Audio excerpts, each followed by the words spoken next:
प्रमथन स्वभाव वाला है, ऐसा व्याकुल कर देता है कि विषयों की तरफ आकर्षण हो जाता है, संकल्प बन जाता है, क्रिया बन जाती है। कैसे प्रभु इसको वश में किया जा सकता है? हमें तो ऐसा लगता है जैसे वायु को रोकना कठिन है, ऐसे इस मन को रोकना कठिन है। वायुरिव दुष्करम, जैसे तूफान को नहीं रोका जा सकता, ऐसे मन को भी हमें ऐसा लगता है नहीं रोका जा सकता। अर्जुन जी ऐसा बोले। प्रभु ने कहा कि तुम्हारी बात ठीक ही है। असंशयम महाबाहो मनो दुर्निग्रहम चलम, ये बहुत चलायमान चंचल है, इसे बस में करना कठिन है। बस में हो ही नहीं सकता ऐसी बात नहीं। श्री भगवान कह रहे हैं आपकी बात भी ठीक है, क्योंकि बहुत चंचल है ये जो ठान लेता है, जिद्दी स्वभाव का है, ये वो करके ही शांति देने की बात करता है, और बहुत बलवान है, हमारी एक नहीं चलती। पर ऐसा नहीं है कि इसको जीता नहीं जा सकता, जीता जा सकता है। कठिन है पर जीता जा सकता है। कैसे जीता जा सकता है? प्रभु कहते हैं अभ्यासेन तु कौन्तेय वैराग्येण च गृह्यते। अभ्यास के द्वारा और वैराग्य के द्वारा। जैसे पंछी दो पंखों से ही अपनी यात्रा करता है, आकाश में उड़ता है, ऊंचाई में उड़ता है, ऐसे ही उपासक अध्यात्म की ऊंचाई में चढ़ने के लिए इन दो का सहारा लिए बिना नहीं चढ़ सकता। एक तो अभ्यास और दूसरा वैराग्य। प्रभु कह रहे हैं कि अभ्यास किसे कहते हैं समझो।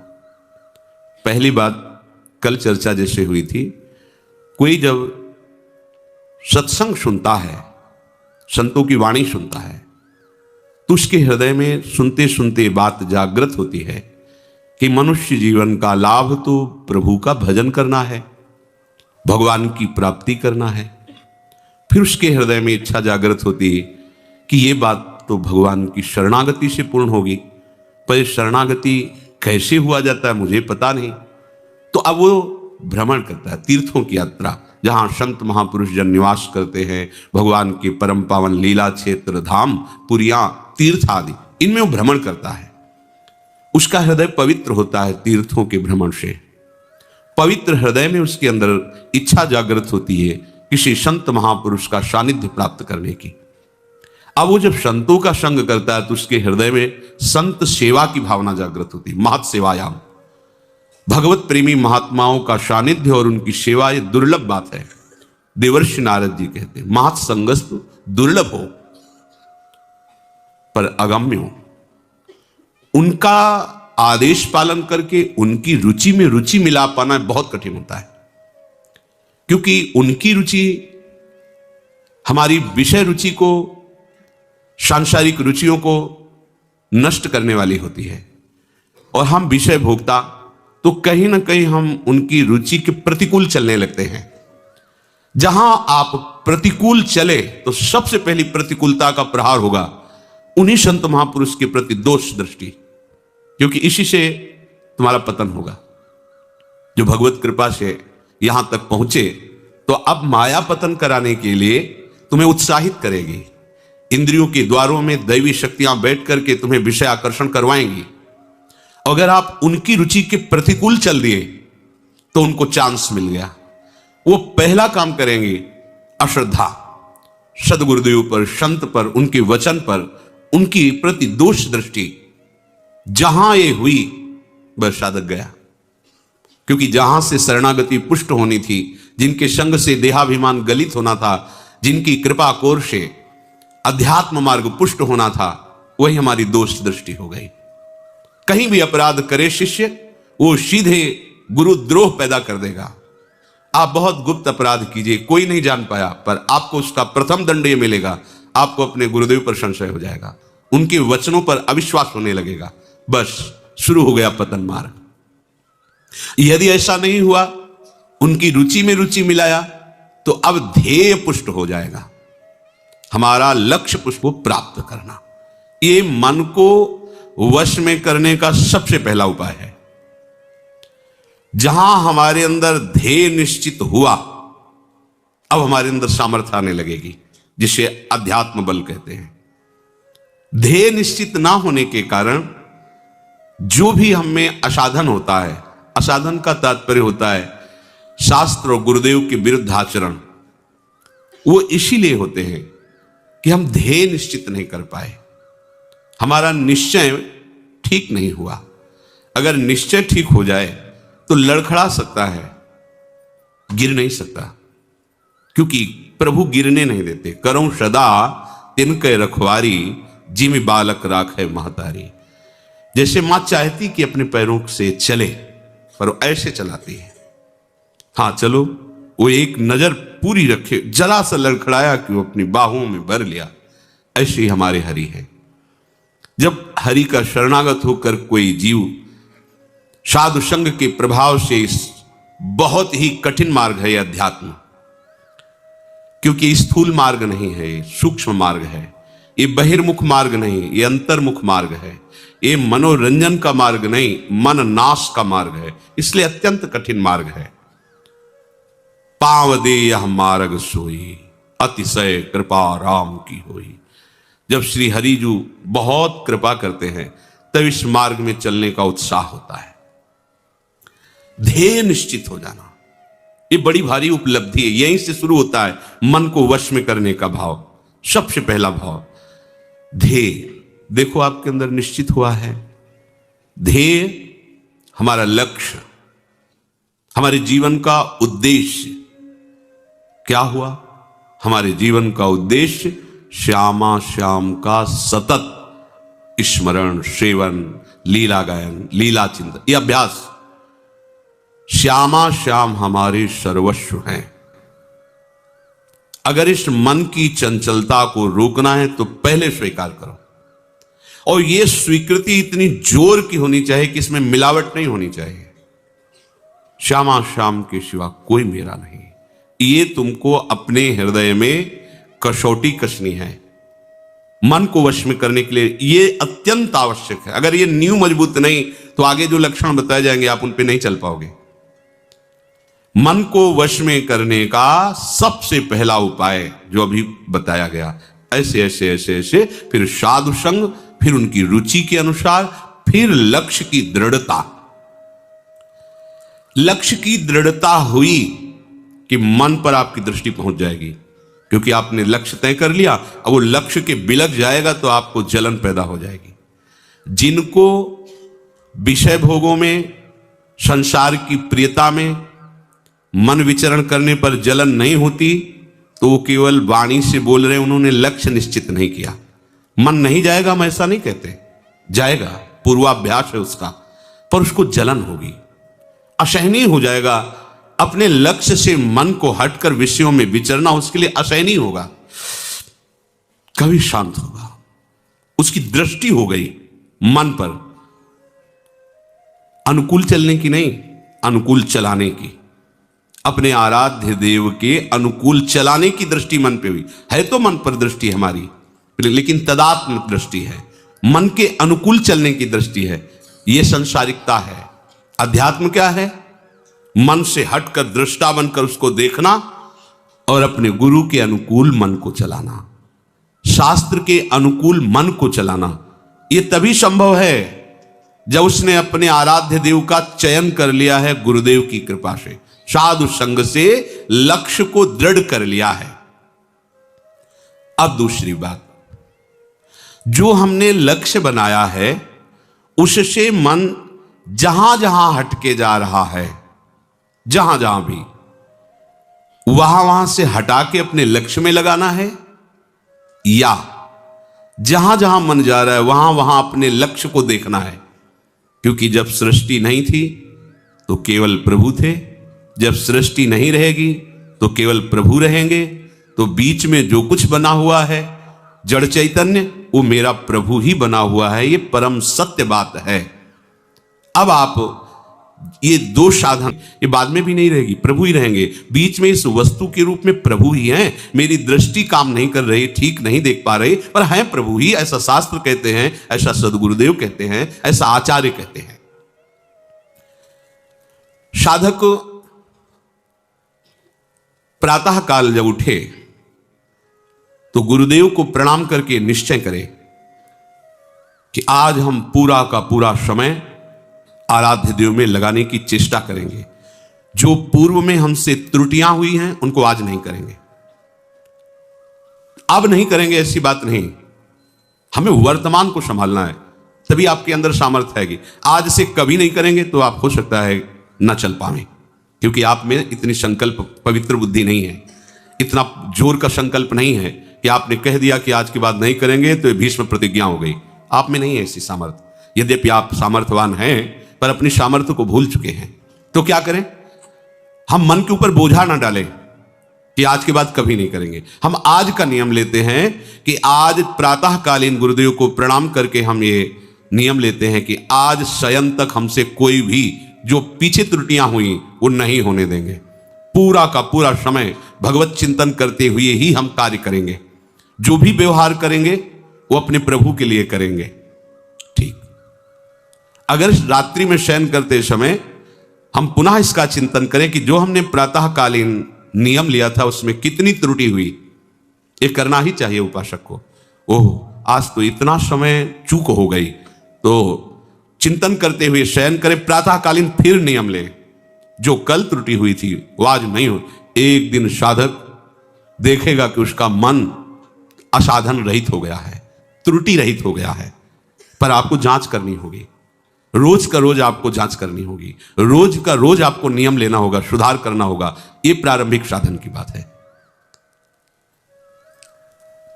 तीसरी बात कह रहे हैं, मन को वश में करने के लिए नाम जप सर्व सामर्थ्यशाली साधन है।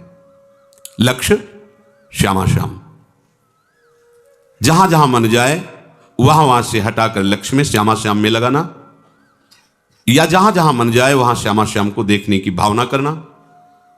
प्रातः काल से शयन काल तक की दिनचर्या को जांच करके उसमें त्रुटियों को निकालना।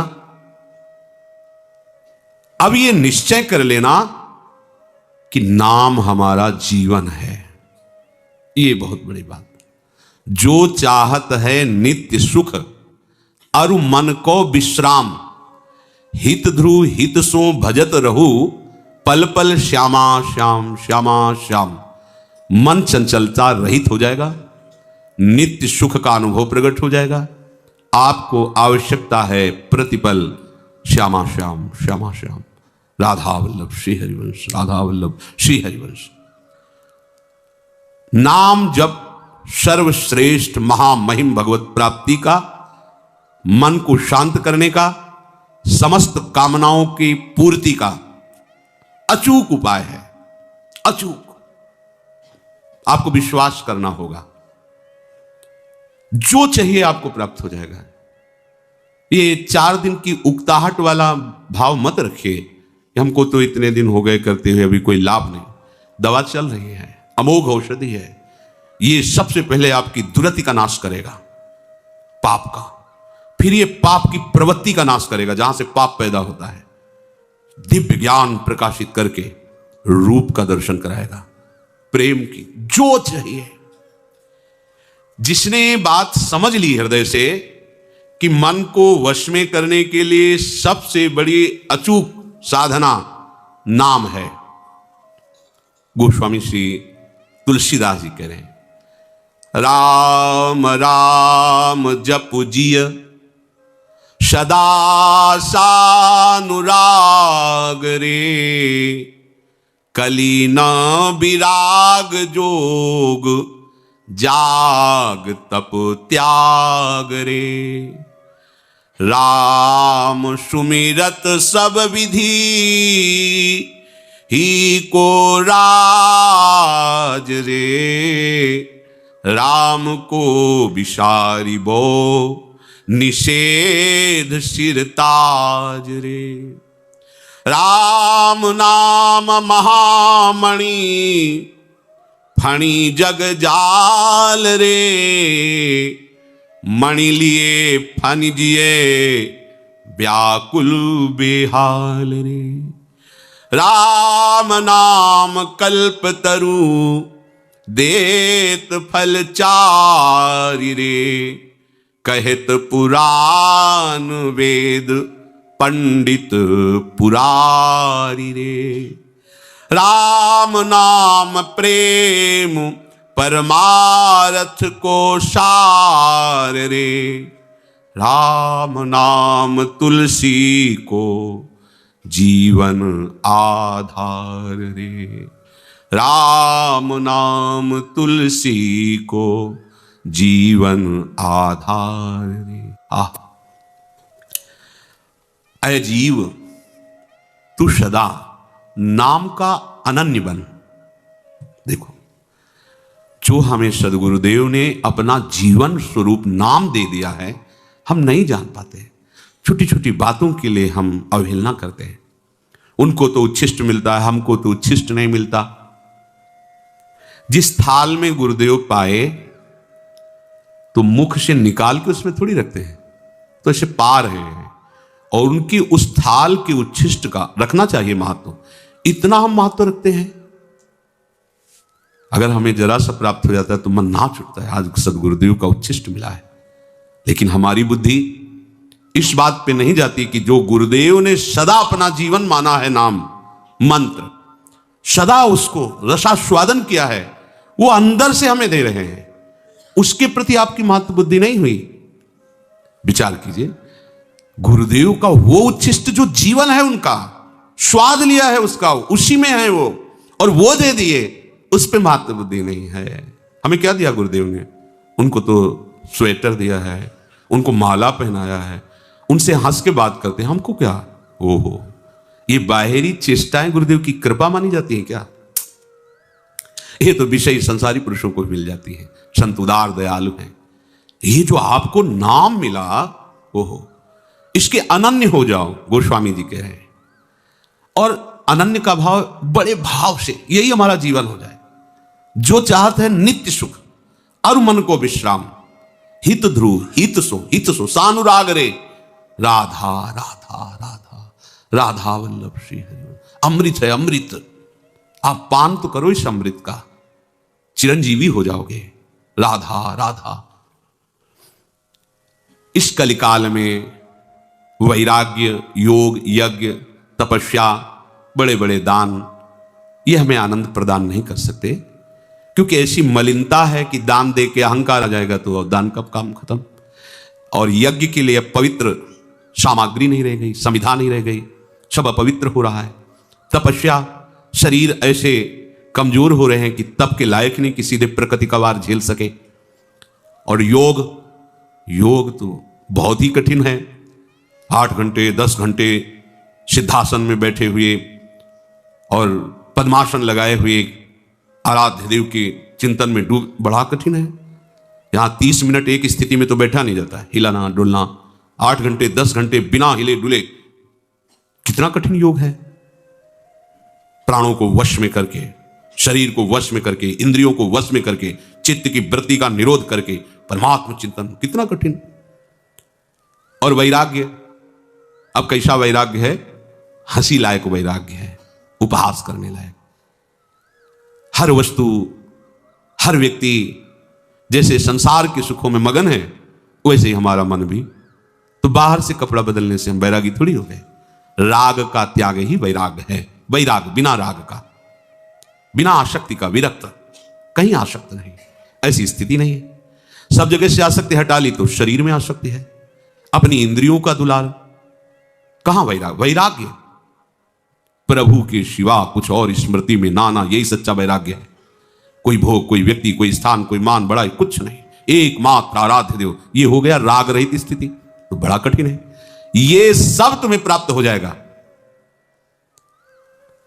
ये अलग अलग करके निर्वाह करना कलिकाल बड़ा कठिन है, लेकिन इनका जो फल है वो सब तुम्हें प्राप्त हो जाएगा, एकमात्र केवल नाम का आश्रय लेने से, नाम का स्मरण करने से।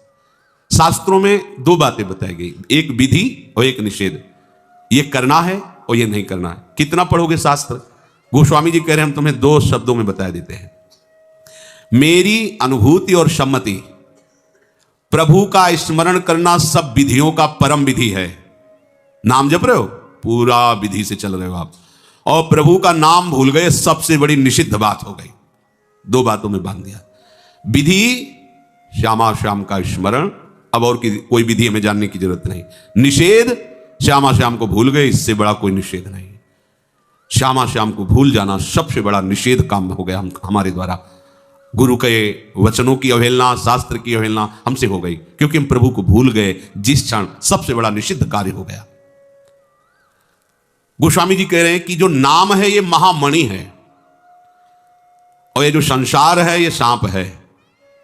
अगर ये कुछ भी तुम्हें सुख दिखाई दे रहा है इसमें, तो उसी आनंद समुद्र के एक अंश का है, और उस सुख का परम सुख नाम, उसको ले लो, संसार से अलग कर लो। जैसे सांप से मणि अलग कर लो तो फांड पटक कर मर जाएगा, ऐसे ही तुम नाम शुरू करो, ये संसार मर जाएगा।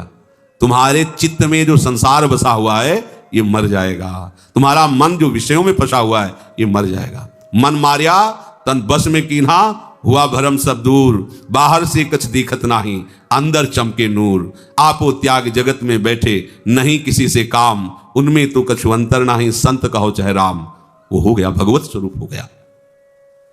जैसे मणि ले लेने पर सांप जिंदा नहीं रह सकता, ऐसे नाम रूपी मणि संसार में अपने पास तुम ले लो तो संसार जिंदा नहीं रहेगा, अर्थात संसार संसार नहीं रह जाएगा, ये भगवत स्वरूप हो जाएगा।